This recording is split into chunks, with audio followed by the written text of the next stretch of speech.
Сайн бацгаана уу? Өнөөдрийн манай подкастаар маань их хүүхдийн эрүүл мэндийн үндэсний төвийн өргүүлийн төвийн их эмч, анагаах ухааны доктор Болормой Ажмын оролцож байна. Болормой Ажмын яг өргүүдлийн чиглэлээр Монголд анх удаа докторийн зэрэг хамгаалсан эмч байгаа. Ингээд өнөөдөр бид хоёр өргүүдлийн талаар ярилцсанаа.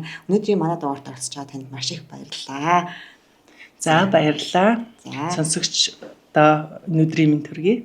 За тэгэхээр хоёлаа өргүүдлийн талаар ярих чам чи ер нь Монголд энэ өргүүдлийн асуудал ер нь хэр их байна вэ? Танаа төвөр ер нь хэр их хүмүүс өрсөлдөж байна вэ? За баярлалаа. Ерөнхийдөө бол өргүүдэл гэдэг бол харьцангуй нөгөө хосуудын маань бас эмзэг сэдв хүн болгонд бас энэ тухайга энэ төрөнд яриад юугүй л төрүүлэл эмнэлэгт ханддаг бас тийм асуудал биш. Жохон нуудаг, эмзэг, эргэлздэг тийм ээ. Тэгэхээр яг өнөөгийн байдлаар 2025 оны байдлаар сүүлийн 3 жилийн зайтай өргүүдлийн тохиолдол тархалтыг авч үзэх юм бол харьцангуй өсөх хандлагатай мөн зүүн Азда нөгөө олон улсын дундч тархалтаас бол ялгүй өндөр байгаа. 23 оны 12 сарын 23-нд Дэлхийн банкны гаргасан статистикээр харуул нөхөрчгөн насны 100 мянган эмэгтэйд олон улсын дундаж 1800 орчим тохиолддог бол Монгол улсад 2000 орчим тохиолдож байгаа юм байна. Тэгэхээр дунджаас бол ялгүй өндөрт байгаа. Шалтгаан нь юу байгаад байна? Яагаад энэ өргүүдэл яг байсан байх л та. Гэхдээ хамгийн гол нь яагаад ихс чинь шалтгаан байж чиний дараа эмчгийн асуудал яригдах вэ? Ямар шалтгааны голоо шалтгаанууд нь юу байдаг вэ? Яг энэ айгүй чухал тийм ээ. Хэрэв бид нар шалтгаанаа тодорхойлчих юм бол эмчилгээний тактик зөв явна. Мөн эмчилгээний үр дүн сайн.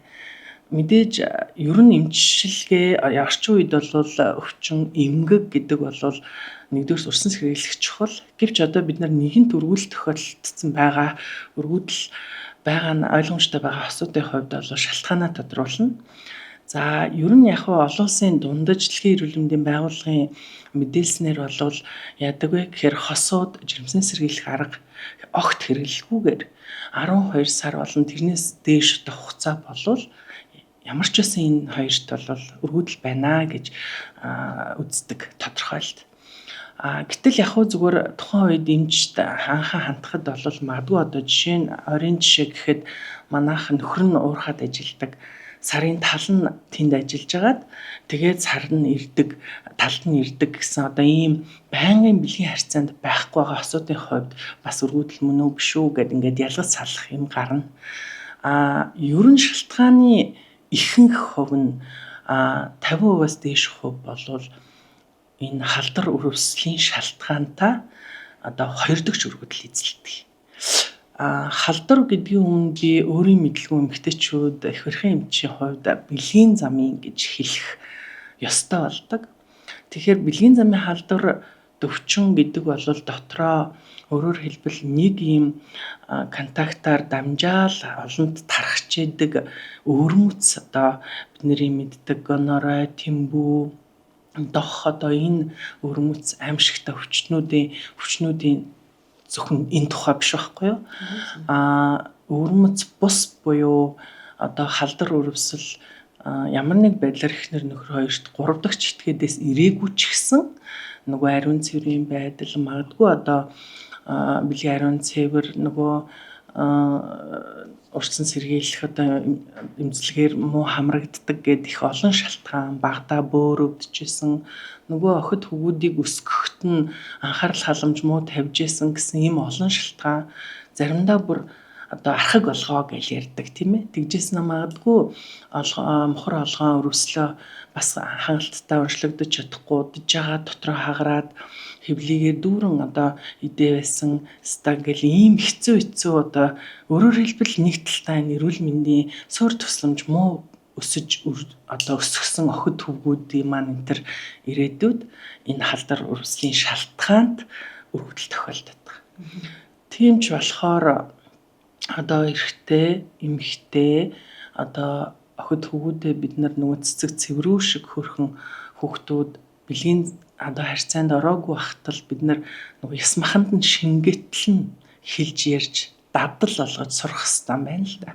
хараахан бид нар өнгөрсөн одоо яг нөхөрчүүн насны ийд яваа залуучуудаа бид нар ингэж өсгөж чадаагүй маань одоо өнөөдөр өргөдлийн тархалт их байгаатай бас холбоотой. Бидний ядаж халдар авчлахад бүрэн ингэж өгөх хэрэгтэй юм биш үү? Тэгэхгүй бол дотоод өсөөсөөс болоод шууд ийм одоо өргөл үүсэх шалтгааны нэг болоод яг ерөн тохиолдлын бэлгийн харьцаа болгон бэлгэвч хэрэглэх ёстой гэдгийг тэдний ингээд яс маханд шингэсэн өдөр тутмын байдал байх ёстой.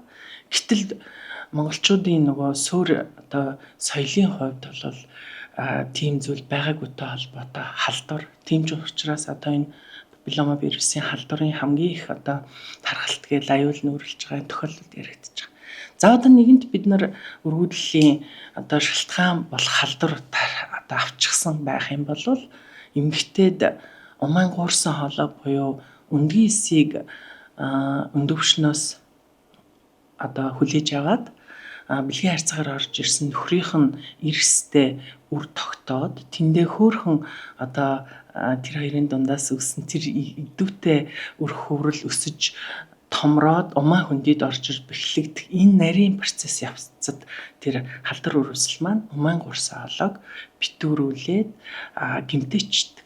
Тэр ер нь нөхөн сэргэх магадлал байхгүй. Тийм ч учраас одоо саяхан ч бас яригдалсан умаан гуурсан хоолойг буцааж залгадаг технологи. Энэ бол яг үнэндээ шинжлэх ухаан, дэлхийн шинжлэх ухаан болвол боломжгүй байна. Нэгэнт тэр халдвар өрөсөл нэрвдэж эргэшгүй өөрчлөлтөнд орчдгийм болвол багахан 10-т ганцхан олдох шанс энэ төр дээр л азар тохиолдно гэхээс 10-т одоо 8-аас дээш удаа нь бол өршөлжүүн суулгах эмчилгээ буюу нөгөө үр тогтох боломжтой гэмтсэн умаан гуурсан хоолойг үр хөврлийн лаборатори болгон ашигласан энэ тусламж технологиг л ашиглаж одоо үр удмаа үлдээж үр хөвгттэй болохоос аргагүй байна гэсэн энэ одоо шийдвэрт хүрч яг уу бас нэг талдаа технологи хөгжснөөрөө нэрээ үр хөвгт заяаж чадахгүй байсан хүмүүс мэдээж тодорхой зардал хугацаа даван туулж ээж энэ аз жаргалыг амсаж байгаа. Тэгэхээр Монголд бол 10 гаруй жил болж энэ технологи нэвтрээд зөвхөн дэлхийд яг сонирхолтой 1978 онд анхны IVF явагт Джеймс Браун гээд Англид төрсэн. Тэр эмэгтэй маань 42 наснда өөрөө одоо дараалаад 2 охин төрүүлсэн. Тэгэхээр мэдээж анхны хүүхэд одоо дэлхийд IVF-ээр төрснөөс хойш одоо өдийд бараг жилд 3 сая хүүхэд дэлхийн хэмжээнд дундаж тоогоор IVF-ийн үр дүнгээр төрдөг гэсэн ийм тоо баримт байгаа. Энэ хүүхэд манай том болоод өөрөөрөө бол энгийн хөвшил өөрөөрөө хүүхдээ болох боломжтой юм байна тийм. Яг яг энэ нөгөө хүмүүс аягүй сонирхдаг эрдэмтэд хүртэл нөгөө төрөлсөн хүүхдээ дагаж судалж байгаа шүү дээ. Тэгэхээр тэр одоо хосуудын ээж аавын эм бэлгээс уулзаж тэнд үр хөврөл тогтох хэвээр умаан гуурсан хоолой гэмтсэн эсвэл өөр бусад шалтгаанаар тэнд тэр хоёр уулзах чадахгүй байгааг лабораторийн орчинд эвцэлдүүлээд өсгөрлөөд тэгээд ээж нь тэгээд төрүүлж байгаа тохиолдолд тэр хоёрын уулзах замдал технологи эмчийн оролцсон болохоос тэрнээс цааших зүйл байгалаараа физиологи гэсэн үг байхгүй.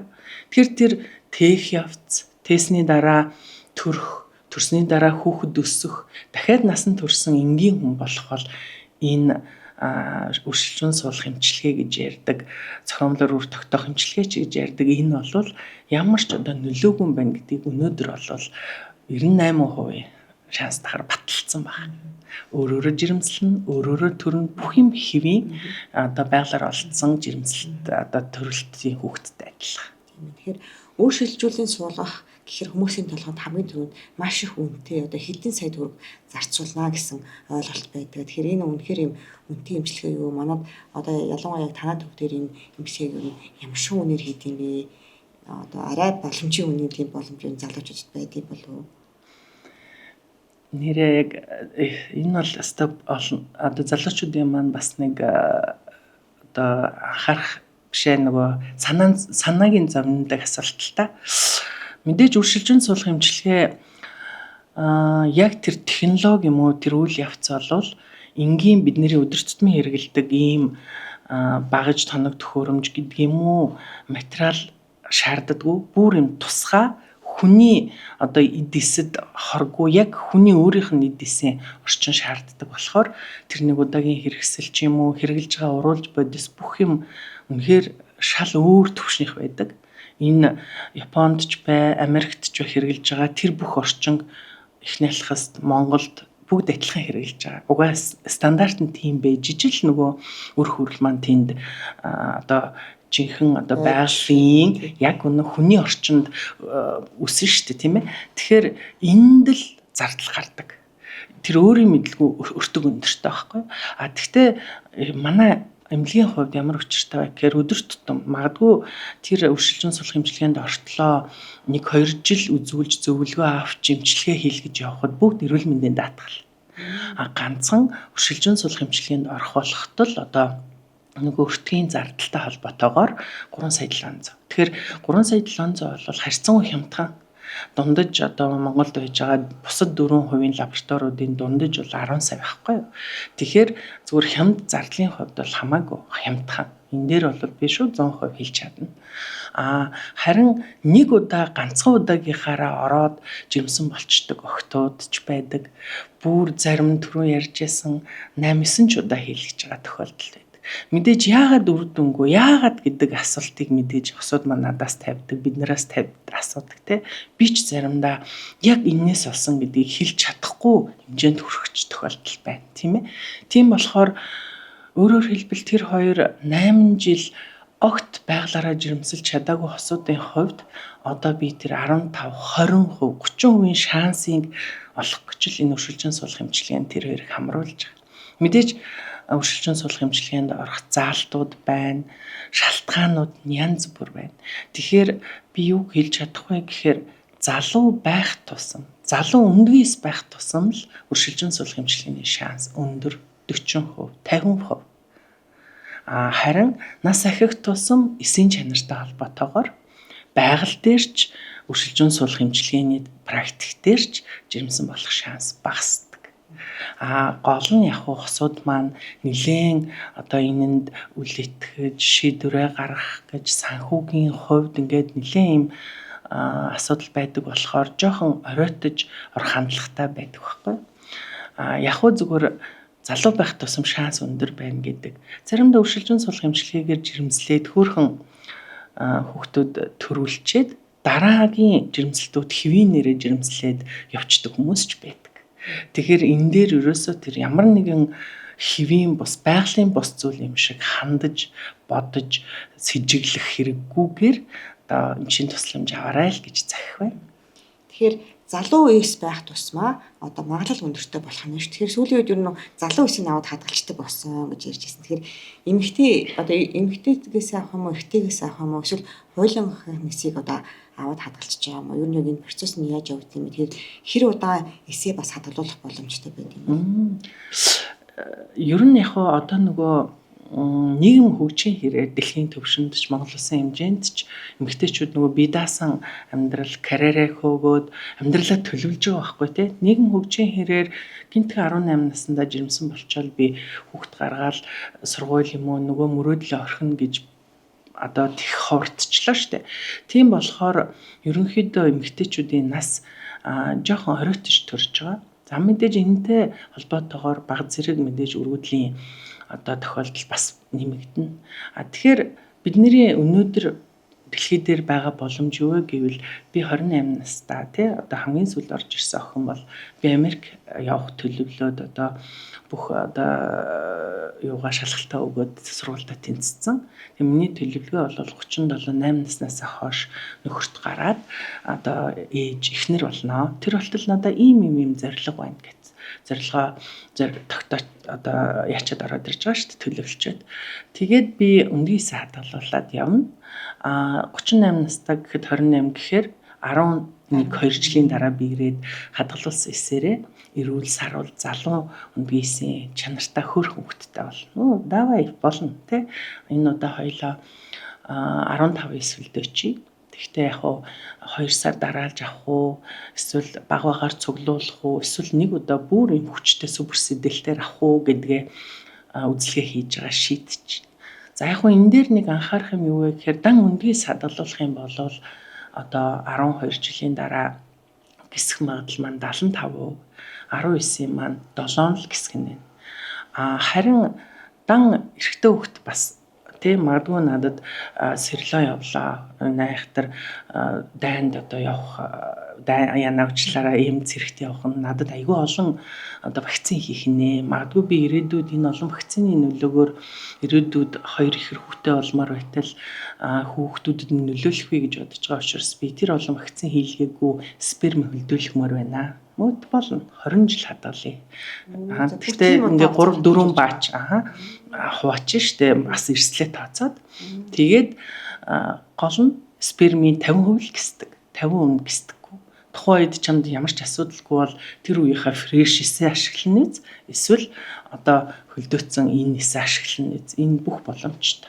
Энэ хоёрын дундаас нэг юм хэлэхэд 90 бэлгийс нийлээд үр хүүрэл болцсон зигот одоо болцсны дараа энэ үр хүүрэл болж нэгдсэний дараа хөлдөөгөөд гисгэхэд 98% гисдэг. Тэгэхээр ийм чадaltaй байгаа зү. Тэгэхээр энэ гурвыгаа мэддэг болсны дараа магадгүй тэгвэл хоёулаа хосууд 30 наснда төлөвлөх юм бол үр хүүрлээ хөлдөөч.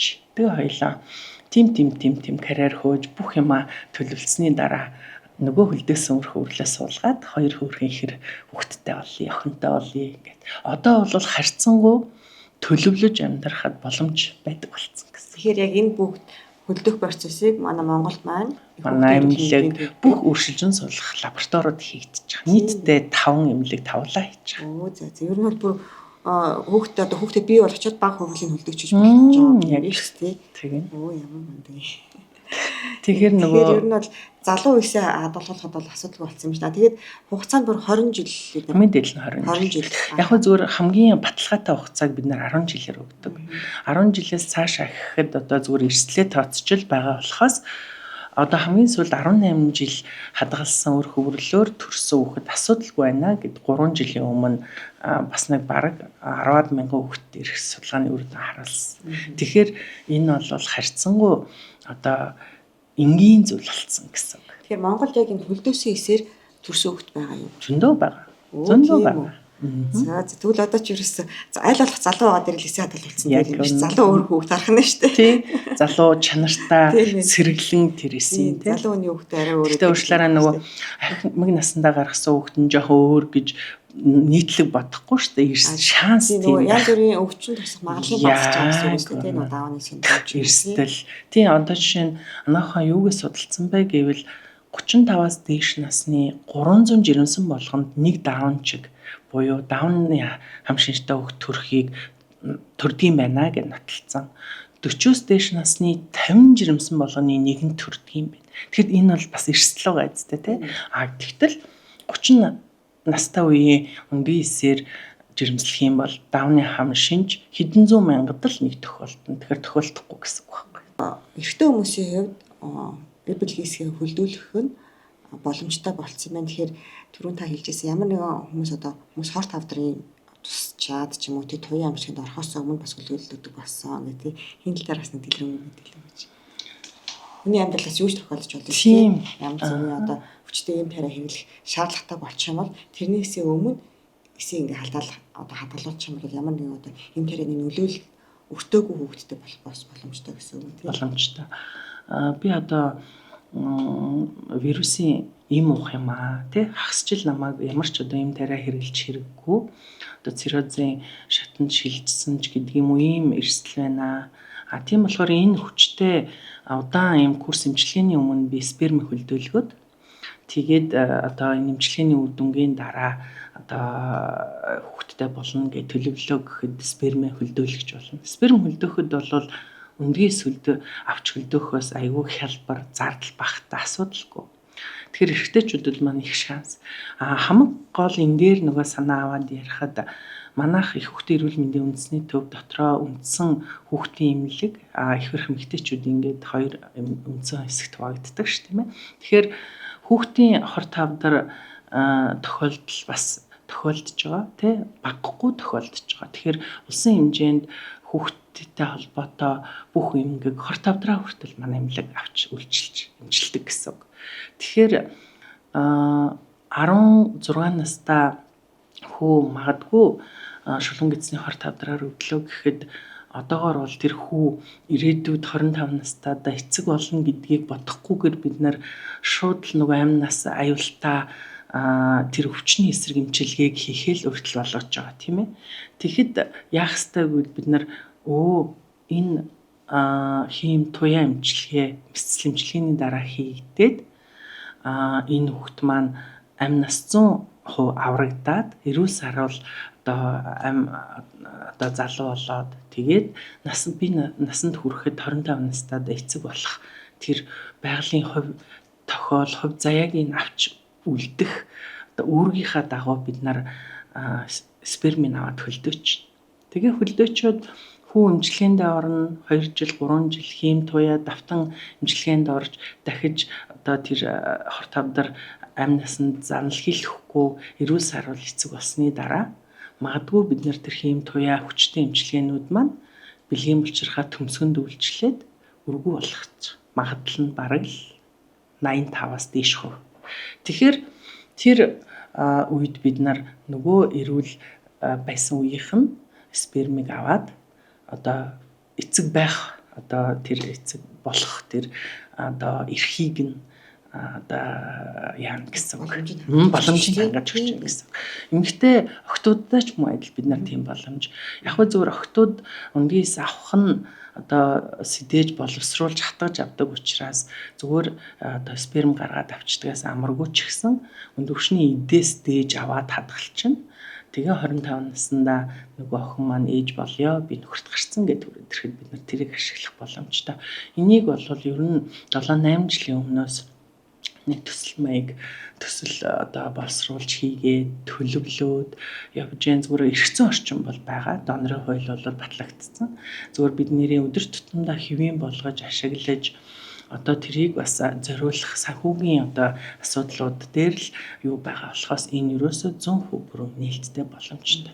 Тийм ч учраас манайх энэ өргөдлийн төвөө тусгай бас Хятадын засгийн газрын буцалтгүй тусламжаар бүрэн эхний лагсаас нэг штүр гаралгүйгээр 1.4 тэрбумын энэ 2 давхар одоо хүүхдийн хавдар болон өргөдлийн төвийг хамт байхаар ингэж барилга барьж өгсөн бас бид нарт тусдаа тийм үйлчлүүлэгчдийн 5 дахь орчин бүрдүүлэх зорилгоор тэр тэнд байгаа банкнда бид нар хүүхдүүдийн 25-дрын одоо хүнд туяа тэрхийн эмчилгээнээс өмнө бэлгийн эсийг авч хадгалаад эрүүл сарвал эцэг их бол одоо насанд хүрснийхэн дараа тэр хоёрт тэдгээр хүүхдүүдтэй эцэг их болох заяагийн авч үлдсэн энэ боломжоо ашиглуулах энэ ирээдүйнхаа төлөө хийж байгаа их том хөрөнгө оруулалт. Энэ барилгыг бас энэ дашрамт хэлгээд хүлээж авах комиссийн яг энэ процесс одоо бидний төлөвлөгөө ирээдүйн маань зорилго маань гэсэн чинь ямар сайхан юм одоо та хэд санаачлаа вэ? Ийм одоо зүйлд бид наrast бараг туслаад дэмжиж ирээхээр яах дэмжихээр байна гэл нэг дугаар дээр 30 дүүн санал иржсэн. Тийм тэгэхээр магадгүй одоо энэ мэдээллийг мэдгүй хүмүүс байж магадгүй тэгэхээр энэ подкастыг шеэрлж олон хүнд хүргээрээ хүний амьдралаас юу ч тохиолдож болно шүү дээ. Ялангуяа хүүхдийн 25 дэх сүлээд өсөж байна. Тэгэхээр хүүхдийн хавдар 100% эмчлэгддэг. Тийм хүүхдийн хавдар хамгийн гол нь хувьтай эмчлэгддэг 100% эмчлэгддэг юм байна шүү дээ. Тэгэхээр тэр хүүхдийн одоо өвшингийн нэгтгэхээс гадна ирээдүйд бас ээж аав болох боломжийг нь хадгалж үлдэх боломж ингээд зөв бас би болсон байх шүү. Энэ үнэхээр сайхан мэдээ сонсоод бас их сайхан сонсогдож байна. Тийм залуу эс одоо өөрчилжүүлэх аргаар хүн суулгаж байна гэж. Тэгэхээр өөрөө ямар ч одоо эс үйлдвэрлэх боломжгүй болчих юм бол хүний залуу эсийг одоо надад ч юм уу өөр хүний эсийг суулгаад хүүхдээ болох боломж байгаа юу? Одоо Монголд ийм үйлчлэг хийж байгаа юу? За энийг ярихын тулд ерөнхийдөө нөгөө нас агчсан эмэгтэйчүүдийн хувьд өндгийн эсийн нөөцийн асуудал яригддаг. Тэгэхээр энэ бол нөгөө байгалийн хууль хичнээн гарнаас харахад залуухан гоё одоо өөртөө анхаарал тавьдаг тийм эрүүл сарвал байгаа ч гэсэн булчирхаа ялангуяа өндөвчний одоо эйжинг, аварын эйжинг буюу өвчний нас гэдэг бол байгалийн хууль. Тэгэхээр тэнд нөөц буурчихсан эсийн чанар муугаас нөгөө олон 5 6 7 удаа фейлдэд байгаа хүмүүст бол донор эсийг санал болгодог бид нар.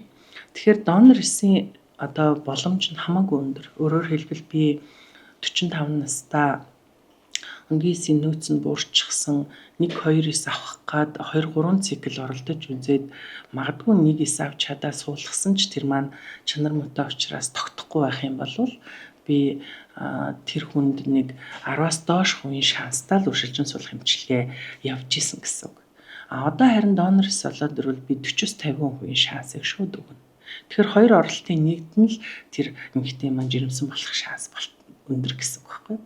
10-аас доош гэдэг чинь 10 удаа бараг хийж ш нэг удаад нь болох нь гэсэн үг ш, тийм ээ. Тийм болохоор донор ашиглана гэдэг тийм одоо болохгүй хүн ёсноос гадуур зүйл ерөөсөө ч биш, тийм ээ. Тэгэхээр өнгийн эсээ донорлж өгж байгаа, спермээ донорлж өгж байгаа хүмүүс хүртэл аюу буянтай ажил хийж байна. Эргэтэн шилжүүлэхийн асуудлууд дээр ч гэсэндээ хүний амьнас, эрүүл мэндэд эргэтнээ донорлно гэдэг аюу том буян, тийм ээ. Тэгэхээр өнгийн эсийн донор аваад хөөхөн хүүхдээ нөхрийнхөө эстэй нийлүүлж өөртөө суулгаад тэгээд төрүүлээд өөрийнхөө хүүхдийг төрүүлж байгаа хосууд зөндөө байгаа. Өнөөдөр ч хийгдчихэл байгаа. Энэ бол байж болох энгийн зүйл. Яг хөө энэ дээр нэг тайлбар хэлэхэд ер нь олон улсын стандарт нь 8-9 сая хүн амтай оронд тэрнээс дээш хүн амтай оронд тийм донорын банк байдаг. Өөрөөр хэлбэл банк гэдэг чинь тэнд өгөгдлүүд банкнд хадгалуулчаад хэн нэг одоо иргэн орж ирээд би энийг авъя, ийм шалгуураар тэдэнд өргөө төлөөд авъя гэдэг шанс гэсэн үг тийм.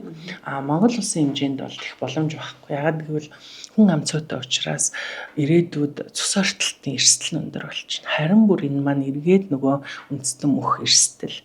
Тийм учраас одоо бид нар донор бэлгээс ашиглахыгаа таньдаг хамаатан саднаас олж ир гэдэг одоо зөвлөмж өгнө. Тэгвэл одоо мэдээж төрсөн дүүгийнхаа өнгийн эсийг аваад нөхрийнхтэйгээ нийлүүлж өөрөө жирэмслээ төрсөн хүүхдүүд цус ортохгүй штэ, дараа нь хоорондоо суухгүй. Гэтэл тэр банкнаас очиж аваад нэг одоо донор авцсан чинь хоорондоо танихгүй юм чинь 20 жилийн дараа хоёр хүүхэд нь одоо суучих эрсдэл байгаа байхгүй хүн амцсан орны хувьд. Тэгэхээр бид нар донор авч яхад эрэгтэйч бэ, эмэгтэйч бэ, таньдаг дүү, хамаатан садан харилцсан, зөвшөлдсөн тэд нар бол тийм хүнээ дагуулж ирээ гэдэг одоо журам хөтлөгдөж байгаа гэсэн үг. Өргөдлийн асуудал гэхээр хүмүүс шууд л нөгөө эмэгтэйчүүдэд нь л асуудал ингээл хамгийн түрүүнд гэж боддог те ерөөсөө.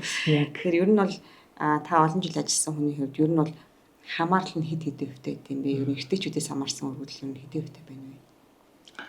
Тийм монголчуудын бас нэг бодолтой. Би ч гэсэн анх тэр 10 жилийн өмнө манайх үршилжин суулгах лаборатори бүхий өргөдлийн одоо энэ тасаг байгуулагдахад эрэгтэй азосперм буюу өргүү гэсэн хариу сонссон хосод би ингээд баг өмнө нь ингээд гимшээдээ миний буруу юм шиг амар юм тэр хүртэл байдаг байсан. Гэхдээ ер нь яг тэр үед 10 жилийн өмнө бол олон улсын дундаж өргөдлийн шалтгаан нь бол 3/2 нь эмэгтэйгээс 3/1 нь эрэгтэйгээс шалтгаалсан өргөдөл байна гэж үздэг байсан судалгаануудын үр дүн. Одоо 12 жилийн дараа аваад үзсэн чинь шалтгааны байдал нь эрэгтэй эмэгтэй 50-50 болцсон өнөөдөр. Тэгэхээр эрэгтэйчүүдийн эрүүл мэнд үнэхээр чухал байх нэ. Эрэгтэй хүмүүс бас өөрсдийгөө тоодоггүй байх. Магадгүй хоёрдугаарт бидний ч бас нэг уламжлалт байдаг штэ. За яг энэ эрэгтэй минь тэгээ нэг өчрөө олон нэг охиноо л 90 сар их сургуульд оруулъя гэх хүмүүс ярьж байдаг те. Магадгүй нөгөө эрэгтэй хөлт чинь гудамд явж байгаад санаандгүй биеиндээ жоо төмсгөө хөшөглүүлчихдэг. Авдар тусаал халуурч бүлэрээ тоохгүй явж байгаад нөгөө вирусын халдвараар төмсгөн гимтээд дутагдал болчдөг гэл энэ зөндөө олон шалтгаанууд байдаг. Тэгэхээр хөвгүүдээ бид нар охтуудтайгаа адилхан л одоо цэцэг цэврүүшг охтуудтайгаа адилхан харж хандаж өсгөх ёстой. Тийм болохоор хоёрдугаарт манай хүүгүүдийн хувьд анхны бэлгийн харьцаанд орох, өөрөөр хэлбэл эр хүн болох тэр процессоо ямар нэг байдлаар халдвараас сэргийлж одоо нөгөө бэлгэвч энэ хэрэглэж заашихгүй болвол магадгүй одоо би нөгөө өөр эрэгтэй хөлт биш байсан ч гэсэн хүмүүс одоо найзуудын ярианаас хүүгүүдээ одоо залуусынхаа ярианаас сонсоход нөгөө хамгаалах тийм бэлгийн замын халдвараас сэргийлэх одоо тэр дутуу байдагтай холбоотойгоор л өргөдөлт. Харин сүүлийн үеийн залуу үе маань жинзигээс хойш үеийнхэн маань бол харин энэ дээр аюу мундаг мэдээлэлтэй өөртөө анхааралтай ингэж ханддаг болсон талархав шүү дээ. Нэг ийм цоорхоо үеийг л бид нөр өсгөж өглөө тийм ээ. Одоо нэг 25-аас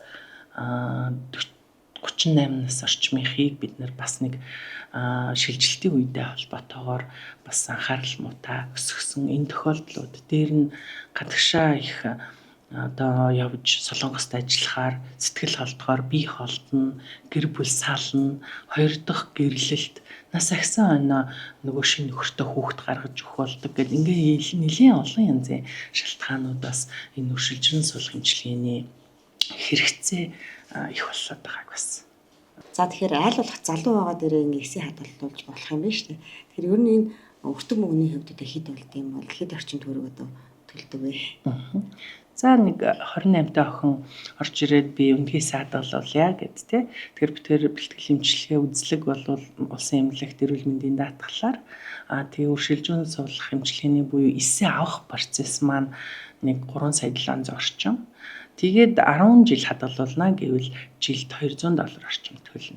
Тэгэхээр зүгээр нөгөө Америкт сургуулаа төгсөөд ирээд ажилдаа ороод хэлцийн дарга болсныхоо дараа хүүхдээ гаргана гэдэг амьдралынхын төлөвлөгөөний хажууд бол ийм тийм ч өндөр зардал биш гэж бодож байна. Жилд ер нь бол ойролцоогоор $200. Эхтэн хүн бол бас ажил зардал авахгүй ч адилхан жилд $200 төлөөлөө явчихад. Гэхдээ төлбөр жилээр төлдөг юм уу? Эсвэл бөөнд төлөв? Ер нь яг хоо энийг гэрээн дээрээ л хоорондоо ярилцсан. Нөгөө бид 5 жил урьдчилан хийчихээ эсвэл дараа жил болъё. Тэ магадгүй нөгөө 10 жилээр төлбөр хийсэн байсан чинь 5 жилийн дараа жирэмслэх төлөвлөгөөтэй болсон байхыг ч үгүйсэхгүй тийм ээ. Тэгэхээр тухайн үедээ л тэрийг гэрээгээл зөвшөлдсөн явчих. За тэгэхээр мэдээж ямар ч хүн өргөдөлтэй болохыг хүсэхгүй тийм ээ. Тэгэхээр яаж урдсан сэргийлэх вэ? Бид нар ч гэсэн одоо өөрсдийнхөө хүүхдүүдийг одоо ийм байдалд орохыг хинч хүсэхгүй. Тэгэхээр энэ дээр нөгөө урдсан сэргийлэх нь аргууд гэж байгаа юу? Яаж урдсан сэргийлэх вэ? Тийм ер нь эрүүл мэндийн тогтолцоо бол өвдсөн хойно сүржигнэхтэй биш өвдөхөөс өмнө урдсан сэргийлэх хэрэгтэй тийм ээ. Тэгэхээр өргөдлөөс ч гэсэн урдсан сэргийлэх боломж бол угаасаа байгаа. Нэгдүгээрт ер нь төлөвлөөгүй тохиолдлын бэлгийн харьцаанд орохгүй гэж шууд хэлэх нь хаашаа юм. Гэхдээ энэ орох тохиолдлыг бэлгэвчээр л хамгаална. Өөр юу ч чамайг хамгаалахгүй тийм ээ. Тэгэхээр энэ цэцэг цэрүү шиг ирээдүйд эрүүл эхнэр, эрүүл ээж байхын тулд охин байхасаа л энийг мөн эрүүл эцэг, эрүүл саруул аав байхын тулд хүү байхасаа л энийг одоо хэвшиж дадлуулах нь. Тэгэхээр бэлгийн замын халдвараас сэргийлэх тохиолдлын бэлгийн харьцаанд ороход бэлгэвчил хэрэглэл. Өөр ийм энгийн хямд ийм сэргийлэлт байхгүй. Хоёрдугаарт өсөөгүй жирэмслэлтийг мэдээж урьдчилан сэргийлж чадаагүй нэгэнд жирэмсэлж юм бол бид нар тэр мэс ажилбар хийгдэж эмнэлгийн үр хөндлөлт болон эмнэлгийн бус үр хөндлөлт хийлгэж байгаа маань энэ эмэгтэйд хоёр дахь өргөдөл ирээдүйд байгалаараа жирэмсэлж ээж болох хувь заяа одоо дутах одоо эрсдэл нь хамгийн өндөр. Анхны хүүхдээ гаргахгүй болвол тэгэл балардгийн гэл нэг амд амдсан яриа байдаг. Тэгэхээр энэ дээр бол охтууд маань их болгоомжтой өөртөө хайртай байх хэрэгтэй. Тэгэхээр найз залуутайгаа юм уу одоо нөгөө бэлгийн хамтрагчтай энэ талаараа ярилцаад зөвшөлдсөөд жирэмснээсээ л сэргийл. Өсөөгүй жирэмсэлт байх юм бол тэрийг ямар орчинд яаж эмнэлгийн зориулалтын одоо ариун орчинд асуудал хандах вэ гэдгийг бол өөртөө хайртайгаар байх юм бол энэ тэгэл өргөдлийн одоо хор хохирлыг дагуулахгүй. Хоёрдугаарт ер нь яг зүгээр захиж хэлэхэд мэдээж одоо 18-таа 20-тоо жирэмсэл гэж хэлэхгүй ч гэсэн аль болох 25, 27, 8-таа жирэмсэж төрхийг бодоорой. Хэрвээ амьдрал төлөлт болж ивэл тийм ээ. Хэрвээ тийх юм бол одоо эрт жирэмсэлж төрөх юм бол тэрнээс хойш процесс бас хэвээ. Мөн мэдээж хоёр хүүхдээ гаргачаад дараа нь одоо өөртөө тохирсон жирэмсэн сэргийлэх арга хэрэглчээд тэгээд дахиад дараагийн хоёр хүүхдийг 40 хүрч иж гаргаж бас болно шүү дээ. Тэгэхээр энэ бол маш чухал. Тэгэхээр эрүүл охин бол эрүүл эмэгтэй болж өснө. Эрүүл эмэгтэй маань эрүүл ээж, эрүүл жирэмслэн, эрүүл жирэмсэн маань эрүүл төрж, эрүүл их хүрсэл мэндэл, тийм ээ. Тэгэхээр энд одоо нөгөө цикл гэдэг юм амьдралын мөчлөгтөл анхааралтай хандах юм бол одоо энэ 100% сэргийлж болох зүйл.